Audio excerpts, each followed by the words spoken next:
Hey friends, it's Saturday morning. This is day 6 of our 10-day Thanksgiving fast. Thanks for hanging with us. Thanks for watching this. I want to share with you from 2 Corinthians 12, thinking about weakness. If you fast very long, you'll recognize that fasting is not so much about hunger as it is about weakness. Hunger can come and go. You know, sometimes on day 1 of a fast, day 2 of a fast, boy, you're really hungry, but eventually the hunger can subside and you find that you are just weak and tired all the time. And that comes with the territory of fasting. There's something about weakness that I think the Lord wants to use to get our attention. The Lord is just speaking to me about this in this season, about what does it mean to be empowered for weakness. I'm actually going to teach on this tomorrow morning at church, at King's Church, about the power of weakness. But I want to give you just a few words of encouragement here from 2 Corinthians chapter 12. This is the Apostle Paul. He's writing. Paul, of course, is a mighty man of God, missionary to the Gentiles, missionary to Asia Minor, to Europe. He is all over the place. He's encountered God in such tremendous ways. Very few negative things can be said about Paul. He writes in this letter to Corinthians. He talks about this season in his life where he is encountering something he'd rather not. He's been talking in the first several verses about this. He's been talking about boasting in the Lord and all the incredible things that he has encountered. He refers to this other man. We don't know if that's him or someone else, but the implication, of course, is that this powerful time of supernatural encounters. He says this in chapter 12, verse 6, even if I should choose to boast, I would not be a fool because I would be speaking the truth. In other words, Paul says, I've got a legitimate claim to these encounters with the Lord. He says, but I refrain so that no one will think more of me than is warranted by what I do or say, or because of these surpassingly great revelations. And this is what he says. He says, in order to keep me from becoming conceited, this is Paul. Paul's honest. He says, I was given a thorn in the flesh, a messenger of Satan to torment me. Scholars have spent so many years and thousands of pages deciphering what does that mean. Thorn in the flesh, a messenger from Satan. We don't really know exactly whether this was something physical. We don't know exactly what it was. Some people have speculated that it was blindness in Paul. Bible doesn't say what it was. Paul doesn't say what it was. But the point being is that there's something, a part of his life that is causing him pain. It's causing him difficulty. It's causing him what he would consider to be a stumbling block in his ministry. And he of course, identifies this as something of the enemy that's come to torment him. And it says in verse 8, 3 times I pleaded with the Lord to take it away from me. This is encouraging to see this, that men of God, mighty men of God like Paul, they have their own battles. They got their own demons. They got their own things that they're wrestling through with. And he has gone to the Lord. He's prayed. And obviously he has fasted for breakthrough in this area, whatever it is. He's gone many times. I can just imagine Paul fasting day after day after day, asking the Lord to remove this, because he's in Paul's thinking and Paul's logic. If this thorn in the flesh were removed, I could be so much more fruitful in ministry. I could give myself so much more fully to the kingdom, so much more fully to the gospel. I see this thing as a negative. This needs to go. This needs to go. And he goes and he asks the Lord, and this is it's good to go to the Lord. It's good to ask the Lord to remove barriers to his purposes, barriers to his kingdom, barriers to his fullness in our life. That's why we come and we fast. That's one of the reasons that we fast, is that we want breakthrough. Breakthrough means there's been a wall, there's been an obstacle, and we want to push through that. We want the Lord and his power to come in to break through that.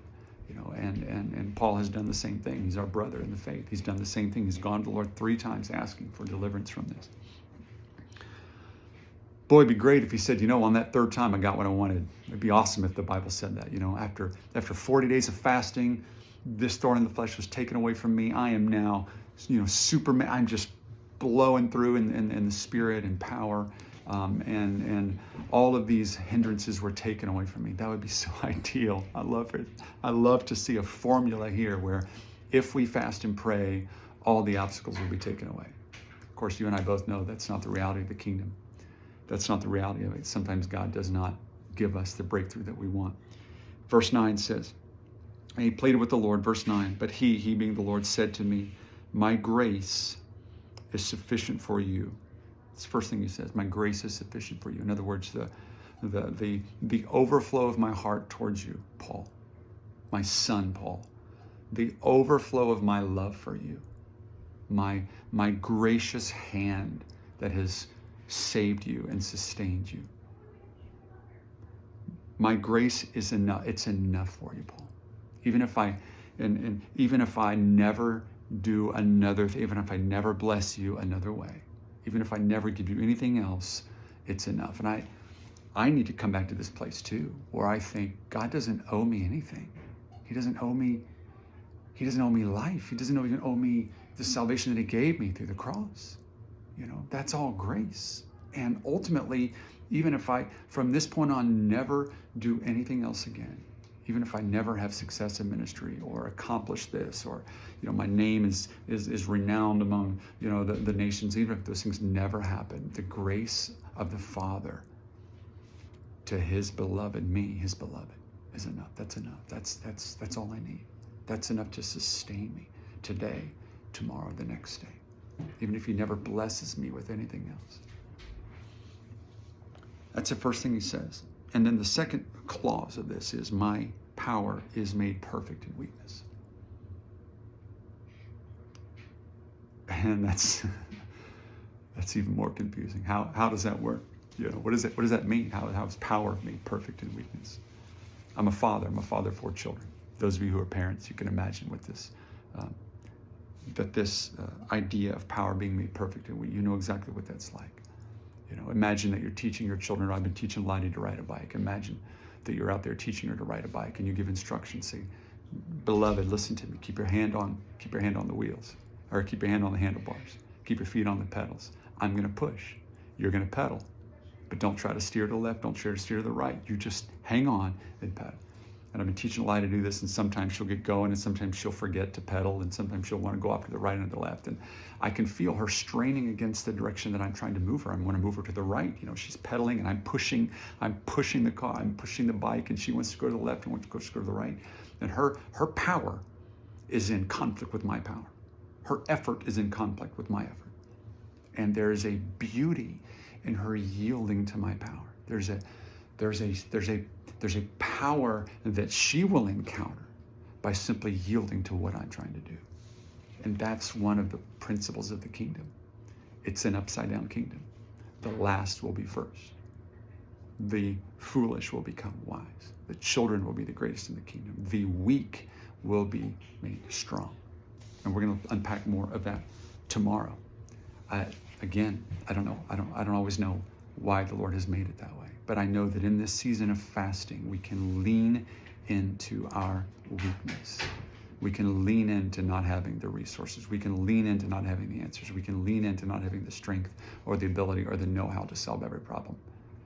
In fact, there's a beauty to that. This is how God has ordained, that we draw upon his power by saying, yes, God, my weakness will be my greatest asset. So I'm praying for you. I'm praying for whatever weaknesses the Lord is bringing to light. I pray that he brings breakthrough in many of those, but in the ones that he doesn't bring breakthrough, I pray that the Lord will turn that into a place of power in your own life. Love you guys, praying for you. We'll see you tomorrow.